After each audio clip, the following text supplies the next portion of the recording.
Short-sighted, simple, churlish fools. They don't understand. None of them understand. The experiment must proceed. There isn't much time. Quickly, my raptors. Into the terrarium. You'll be safe here.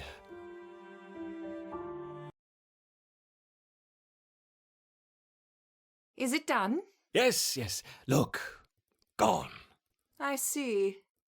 Well, good. It's about time. Anyway, I'm going to need you to make yourself available this afternoon. Apparently, a large quantity of unrefined jelly has gone missing from the overflow vessel, and Supply wants to speak with the whole group about proper checkout procedures. You wouldn't happen to know anything about it, would you? What? No! What would I want with unrefined jelly? Well, quite.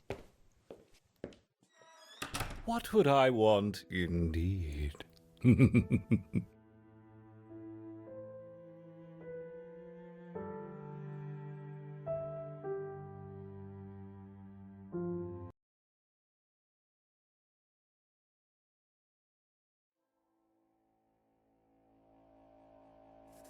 This Solenopsis invicta fire ant queen has landed on the edge of a swamp.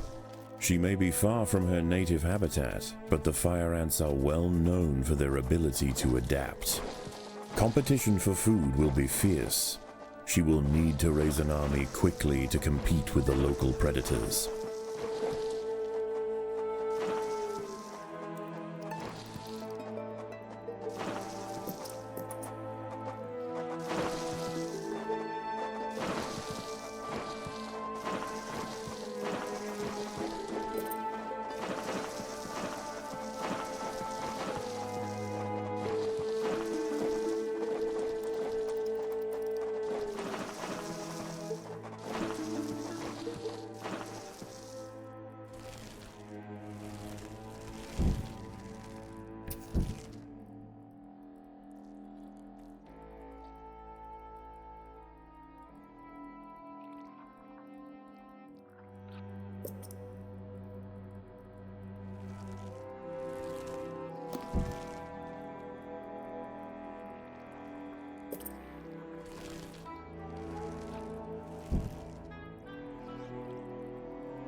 The ants have uncovered a group of hungry checkered beetle larvae. The soft grubs may look defenseless, but they have big jaws and appetites to match.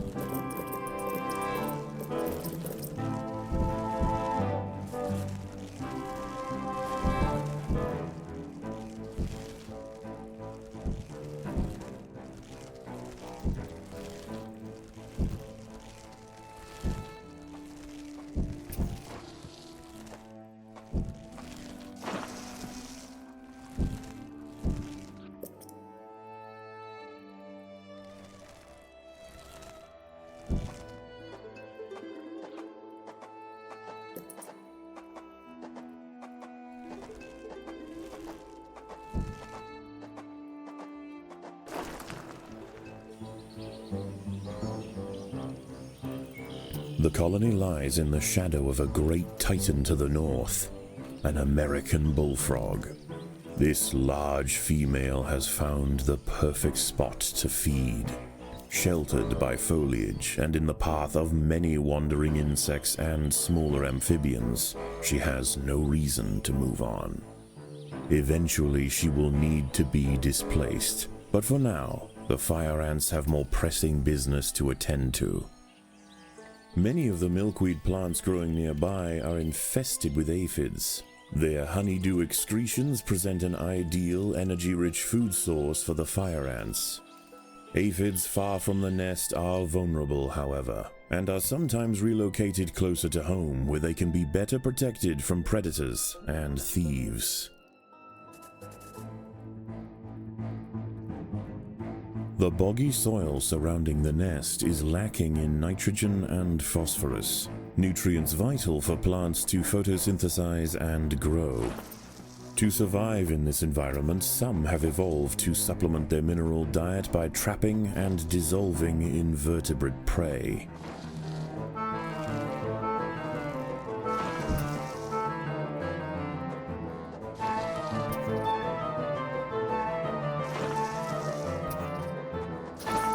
Predators are loose in the nest. The larvae must be protected.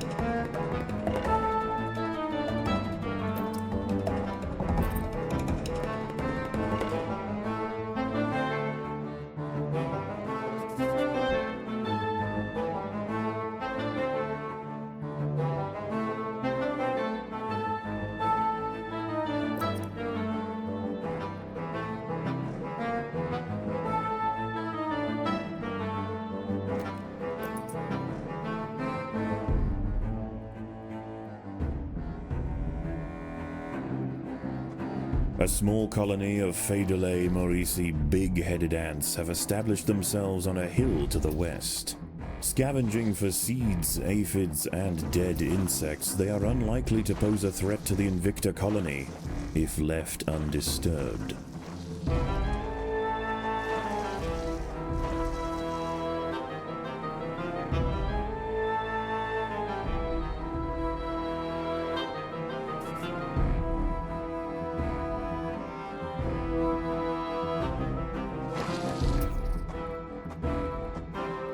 There are intruders in the nest.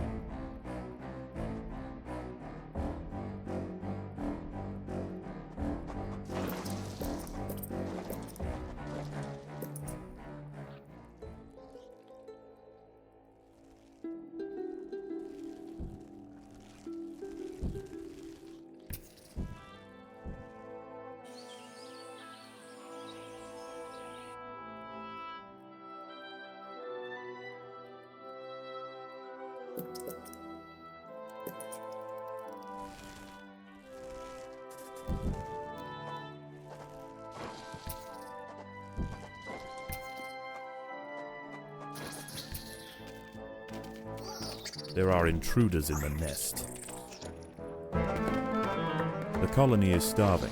There's not enough food to feed the new brood.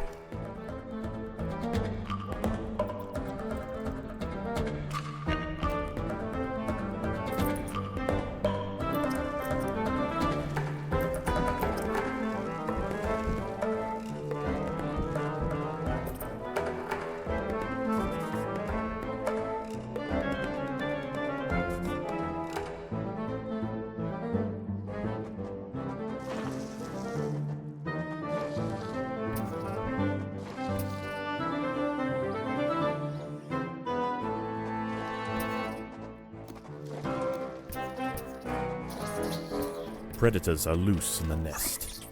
The larvae must be protected.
A fully developed checkered beetle, Enoclerus rosmarus, has been disturbed by the ants.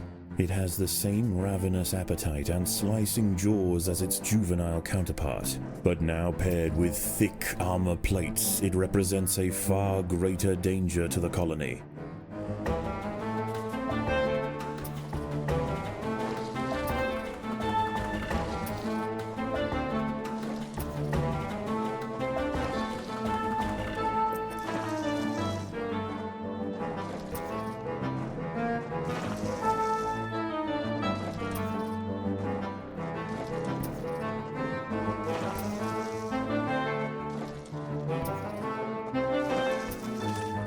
Predators are loose in the nest. The larvae must be protected.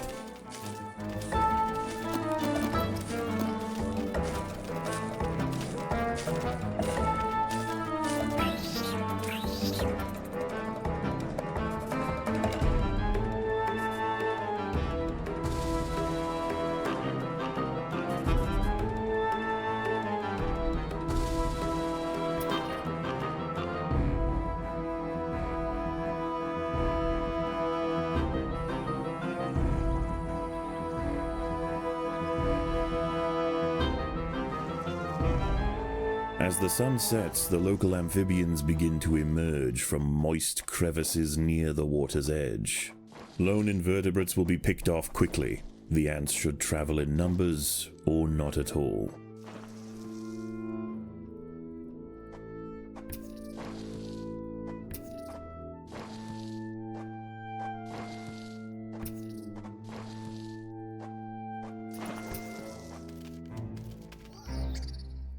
Predators are loose in the nest. The larvae must be protected.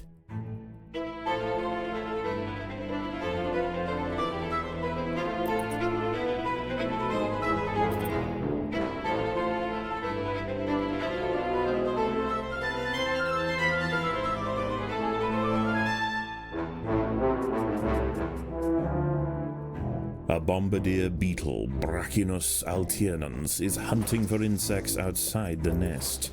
It may seem unwise for it to wander so freely amongst the large amphibians that share the swamp at night, but they would do well to leave it alone. This beetle is a master of chemical warfare.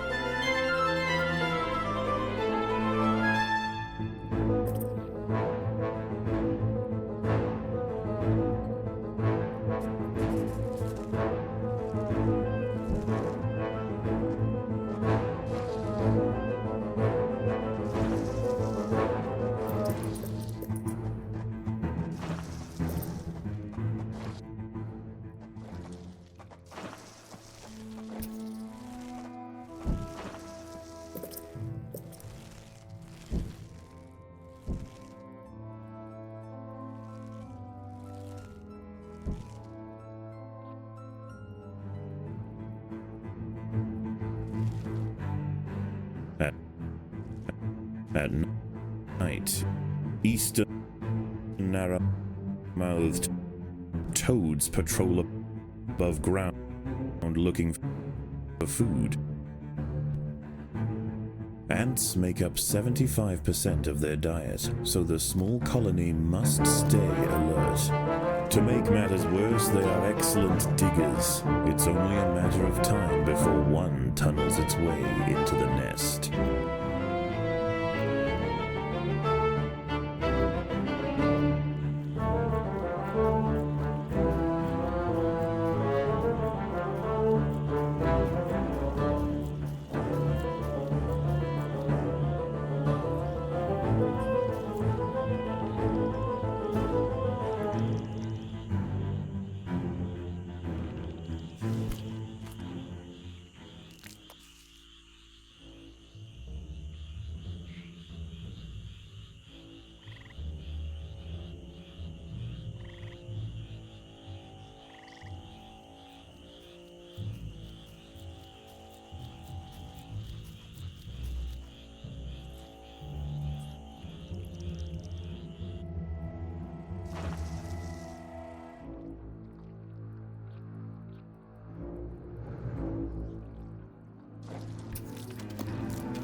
a narrow-mouthed toad has burrowed into the nest. It may be small for a toad, but its appetite for ants is insatiable. Secretions from its skin burn any that manage to escape its projectile tongue.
The ants have clashed with a bombardier beetle.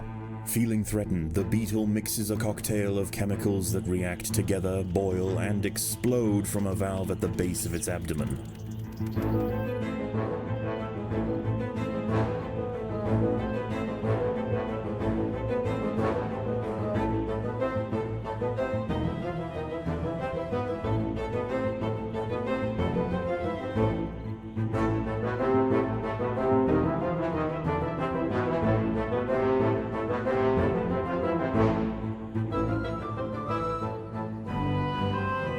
Dawn breaks, and the salamanders and toads retire to their damp alcoves to wait out the sun. Only the great bullfrog remains. She sits patiently on her throne, waiting for the next meal to wander by.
A six-spotted tiger beetle, Cicindela sexcutata, is on the move near the nest. Its metallic green elytra make it unmistakable, and like its other tiger beetle cousins, long legs give it the speed to chase down small arthropods with ease.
magnolia green jumping spider, Lysoman viridis, has ambushed a fire ant.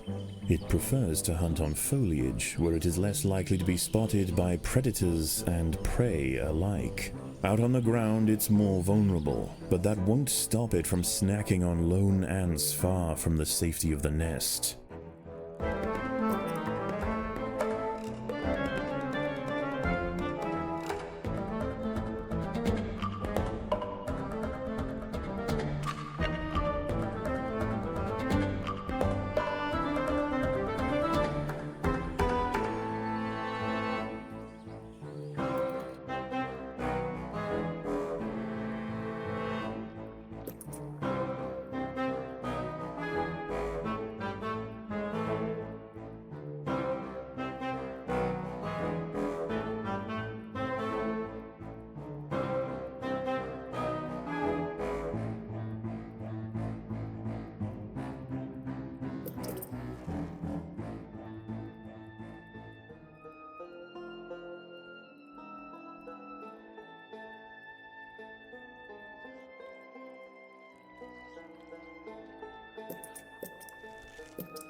The workers have done all they can to improve these food stores.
Even in small numbers, the fire ants are menacing, but in large numbers, they are virtually unstoppable.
Once again, dusk sets in over the swamp. Soon, the sandy undergrowth will be teeming with salamanders, toads, and nocturnal beetles.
Predators are loose in the nest.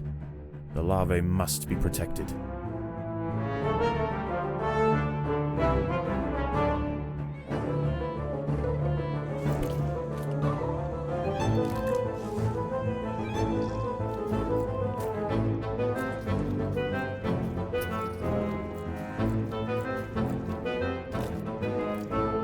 The ants must fight.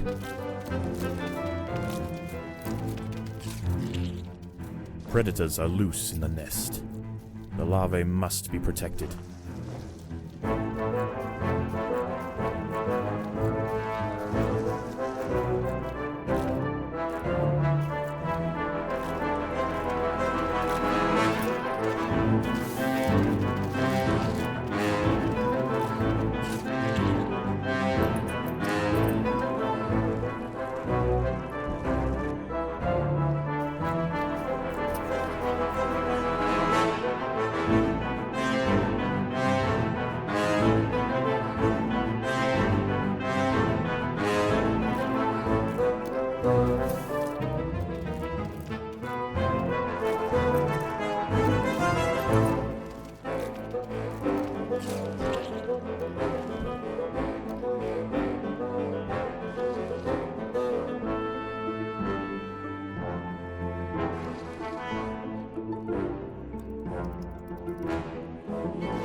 The fire ants have encountered a tribe of Monomorium minimum black ants.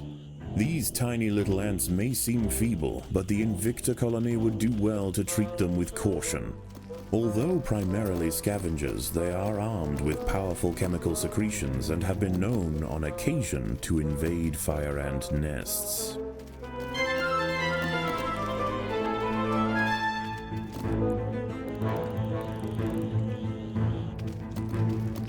The Monomorium minimum colony is almost defeated. The Invicta army must press their advantage.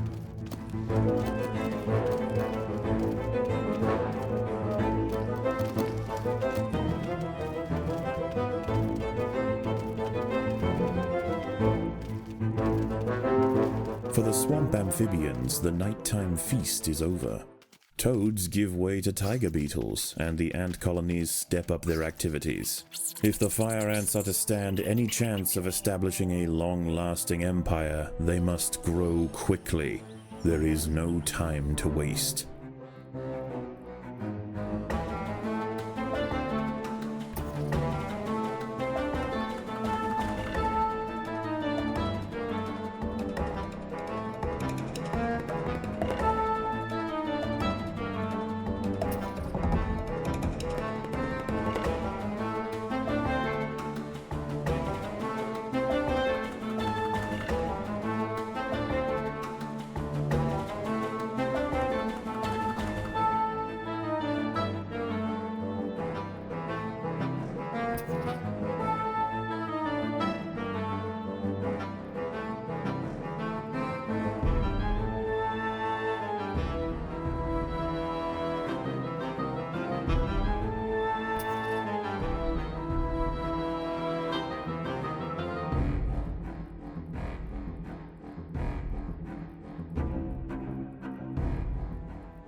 The ants have set upon a green lynx spider, Puccetia viridans. She prefers to hunt on pitcher plants, but out in the open, she loses her advantage.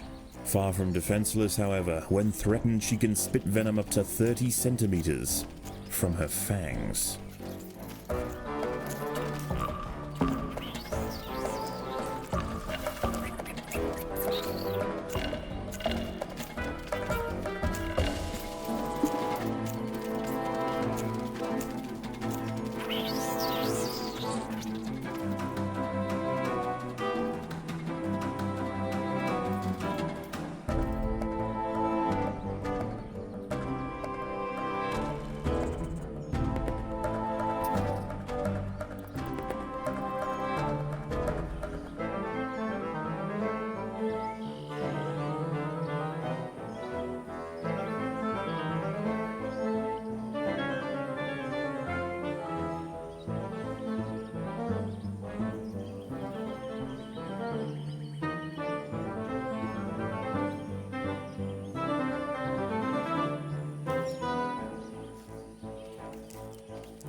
The fire ants have mounted their first attack upon the great American bullfrog, Litabates scatesbianus.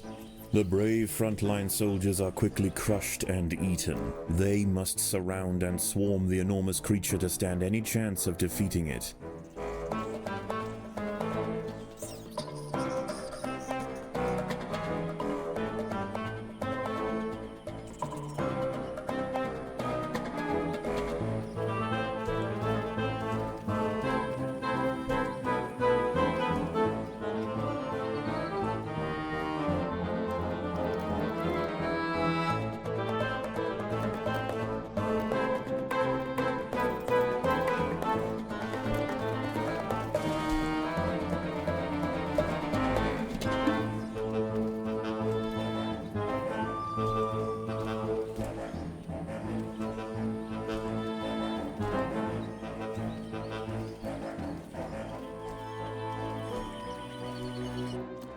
Again and again, soldiers clamp onto the bullfrog's leathery skin and inject their Solenopsis venom, but the beast shows no signs of wavering. The fire ants must maintain their resolve.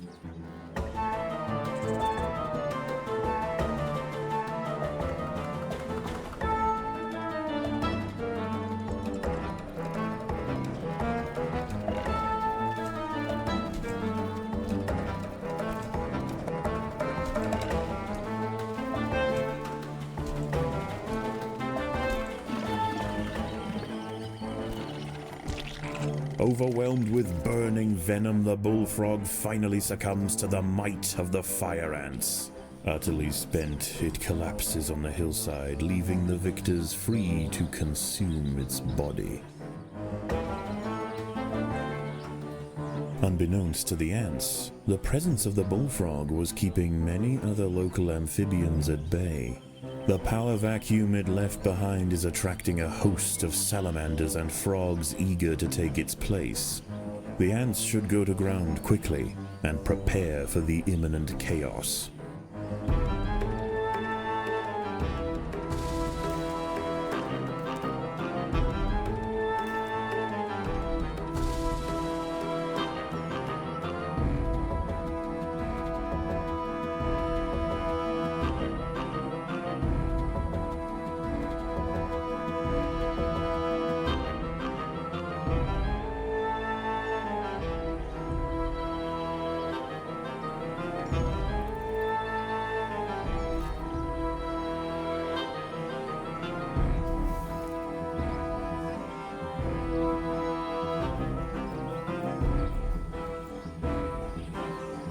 An ant has been devoured by Eurichea quadradicitata, a dwarf salamander. It is nimble, fast, and slender enough to wiggle through tight crevices in search of food.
As the anarchy above ground settles and with the invaders crushed, a new order is established.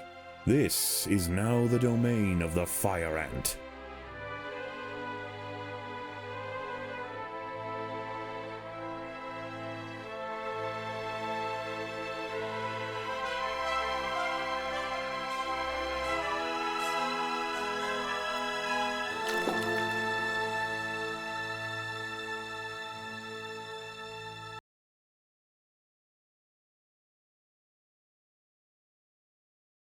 I knew it. I knew it. With the proper exposure and stimulation, the mutation possibilities are boundless. The potential for amalgamation, which is, of course, an epistatic effect owing to increased cytoplasmic viscidity in What the... are you doing?